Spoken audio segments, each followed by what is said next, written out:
Halo Bapak Ibu Saudara, jemaat-jemaat GKI yang berada di dalam naungan Klasik Solo. Apa kabarnya? Kita berjumpa di akhir bulan ini ya. Tuhan menolong kita semua. Nah, karena itu mari kita berdoa dan kita merenungkan firman Tuhan agar kita semakin didekatkan dengan Tuhan. Mari kita berdoa. Bapa di surga, kami berterima kasih bahwa di dalam perjalanan kehidupan kami, tiap-tiap hari Tuhan senantiasa menyertai kami. Tuhan senantiasa menopang kami dan mendukung kami. Dan pagi ini kami ingin membaca firman-Mu agar kami memperoleh kekuatan dari dalam sana. Dari dalam hubungan kami dengan Tuhan, dan itu membuat kami semakin memahami apa yang menjadi kehendak Tuhan. Terima kasih dalam nama Tuhan Yesus kami berdoa. Amin. Bapak Ibu, saya mengajak kita untuk membaca dari kitab Yosua pasal 1 ayat 1 sampai 6. Sesudah Musa hamba Tuhan itu mati, berfirmanlah Tuhan kepada Yosua bin Nun, abdi Musa itu demikian. Hambaku Musa telah mati, sebab itu bersiaplah sekarang, seberangilah sungai Yordan ini, engkau dan seluruh bangsa ini, menuju ke negeri yang akan kuberikan kepada mereka, kepada orang Israel itu. Setiap tempat yang akan diinjak oleh telapak kakimu, kuberikan kepada kamu, seperti yang telah kujanjikan kepada Musa. Dari padang gurun dan gunung Libanon, yang sebelah sana itu, sampai ke sungai besar, yakni sungai Efrat, seluruh tanah orang Het, sampai ke laut besar di sebelah matahari terbenam. Semuanya itu akan menjadi daerahmu. Seorang pun tidak akan dapat bertahan menghadapi engkau seumur hidupmu. Seperti aku menyertai Musa, demikianlah aku akan menyertai engkau. Aku tidak akan membiarkan engkau dan tidak akan meninggalkan engkau. Kuatkan dan teguhkanlah hatimu, sebab engkaulah yang akan memimpin bangsa ini, memiliki negeri yang kujanjikan dengan bersumpah kepada nenek moyang mereka untuk diberikan kepada mereka. Demikian jauh pembacaan firman Tuhan. Yang berbahagia adalah setiap kita yang mendengarkan firman Tuhan, memelihara serta melakukannya dalam kehidupan kita setiap hari.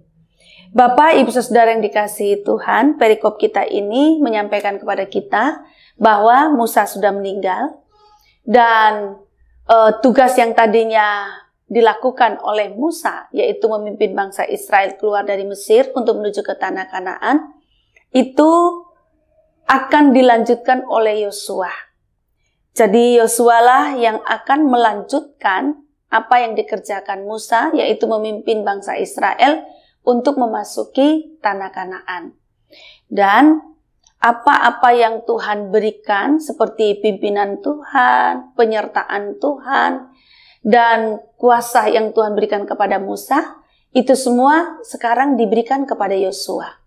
Oleh karena itu, Tuhan mengatakan kepada Yosua, hambaku Musa telah mati, sebab itu bersiaplah sekarang, seberangilah sungai Yordan dan seterusnya. Bahkan Tuhan mengatakan bahwa setiap tempat yang akan diinjak oleh telapak kakimu, kuberikan kepadamu seperti yang kujanjikan kepada Musa. Lalu dikatakan bahwa Tuhan akan menyertai Yosua sedemikian rupa sehingga siapapun tidak akan bertahan menghadapi Yosua. Ini kepastian dari Tuhan ketika ia akan memimpin bangsa Israel masuk ke tanah Kanaan melalui kepemimpinan Yosua. Yang menarik Bapak Ibu Saudara, kok bukan anaknya Musa ya? Yosua kan bukan anaknya Musa. Yosua adalah salah satu dari orang muda, orang Israel yang ikut di dalam perjalanan keluar dari Mesir menuju tanah Kanaan. Dia anak orang lain, dan dia adalah anak muda pada waktu itu yang bersama teman-temannya 11 orang, berarti mereka ada 12 orang, yang diutus oleh Musa untuk pergi mengintai Yeriko. Jadi bukan anaknya Musa yang Tuhan pilih. Saya jadi teringat juga Bapak Saudara ketika Daud dipilih untuk menjadi raja. Daud ini bukan anaknya Saul, raja sebelumnya, bukan. Daud ini anak orang lain yang Tuhan persiapkan untuk menggantikan Saul. Kalau Yosua anak orang lain yang Tuhan persiapkan untuk menggantikan Musa. Lalu Daud ini adalah anak orang lain yang Tuhan persiapkan untuk menggantikan Saul raja sebelumnya. Jadi gak ada hubungan keluarga apa-apa itu. Saya juga jadi teringat Bapak Ibu Saudara dalam perjanjian baru ya. Sebetulnya banyak contoh tapi saya kasih 3 aja nanti. Ini yang ketiga dari perjanjian baru ya. Timotius. Timotius itu salah satu bisa dikatakan anak rohani Paulus ya gitu. Yang melanjutkan tugas Rasul Paulus. Yang Paulus juga mempersiapkan dia. Dan Timotius ini bukan anaknya Paulus, Bapak Ibu Saudara, untuk melanjutkan tugas perkabaran Injil yang hebat itu gitu loh. Jadi Yosua bukan anaknya Musa, Daud bukan anaknya Saul, raja sebelumnya, Timotius bukan anaknya Paulus.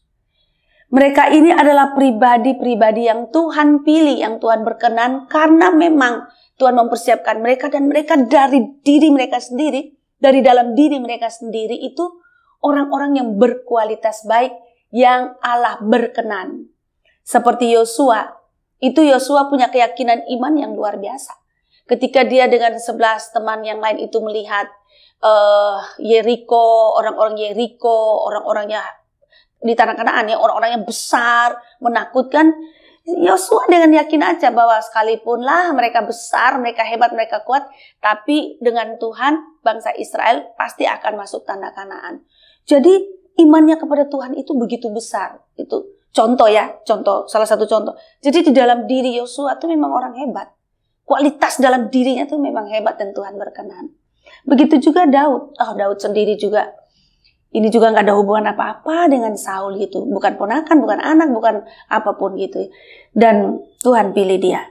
Karena Daud ini juga kebergantungannya kepada Tuhan juga hebat sekali. Dia mengakui bahwa di dalam dia mengembalakan domba dan dia mengembalakan domba dengan begitu hebat. Dia ini gembala yang jago, gembala yang hebat. Kalau kita baca kisahnya ya, latar belakangnya. Dan dia mengakui bahwa itu semua bukan karena dia, tapi karena Tuhan di dalam dirinya. Sehingga dia merasa mantap sekali untuk melawan bangsa Israel yang besar itu, Goliat yang hebat itu. Daud bisa kalahkan, Daud bilang itu juga bukan karena dia, tapi Tuhan yang akan menolongnya. Jadi di dalam diri Daud ini memang luar biasa, kualitasnya, bagusnya.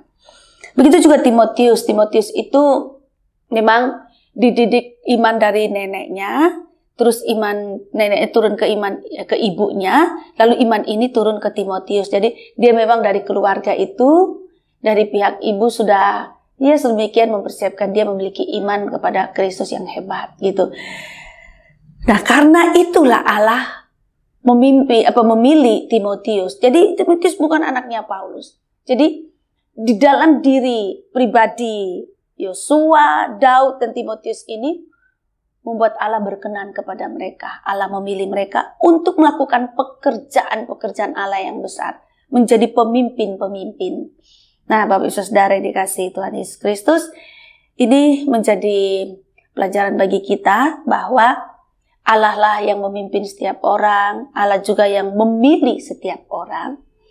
Dan Allah berkenan kepada kemampuan-kemampuan, kualitas-kualitas pribadi setiap orang. Tidak berdasarkan keturunan ayahnya raja lalu anaknya otomatis raja, tidak. Kalau anaknya tidak Allah berkenan dan kualitasnya tidak cukup, Allah tidak pilih gitu ya. Ada Jonathan kan gitu, tapi Allah tidak pilih. Anaknya Saul ya banyak gitu. Dan juga anaknya Musa juga banyak. Ada gitu ya, tapi Allah tidak pilih gitu. Nah, karena itu Bapak Ibu Saudara, marilah kita percaya bahwa ada pilihan Tuhan kepada pribadi-pribadi tertentu. Dan Tuhan pilih itu berarti Tuhan punya alasan, Tuhan punya dasar untuk memilih. Tapi bagi kita, marilah kita juga belajar untuk menjadi pribadi-pribadi yang berkualitas tinggi dari dalam diri kita. Entah itu kualitas iman, spiritualitas, kualitas karakter kita juga memiliki karakter yang bagus supaya Allah berkenan kepada kita dan sesama kita juga bisa menerima kita, menyenangi kita. Tuhan menolong kita semua. Amin. Bapa di surga, kami berterima kasih. Dari firman Tuhan kami belajar bahwa Tuhan punya otoritas untuk menjatuhkan pilihan-pilihan Tuhan pada pribadi-pribadi yang Tuhan berkenan. Dan Tuhan juga mengingin agar kami anak-anak-Mu ini juga tumbuh menjadi orang-orang yang memiliki pribadi yang baik. Dari dalam diri kami punya kualitas iman, punya kualitas spiritualitas, punya kualitas karakter yang bagus. Supaya semua yang baik ini dapat dipakai oleh Tuhan untuk kebaikan-kebaikan di dalam kehidupan bersama di tengah-tengah dunia ini. Tuhan menolong setiap kami, dan bagi kami orang tua, agar kami juga bersemangat dan memiliki tanggung jawab untuk mendampingi, mendidik, membentuk anak-anak kami, sehingga mereka memiliki iman yang bagus seperti Timotius, sekaligus juga karakter yang bagus, sehingga ini menjadi modal yang baik untuk melayani Tuhan, untuk mewartakan cinta kasih Tuhan, untuk pekabaran Injil. Terima kasih, di dalam nama Tuhan Yesus kami berdoa. Amin.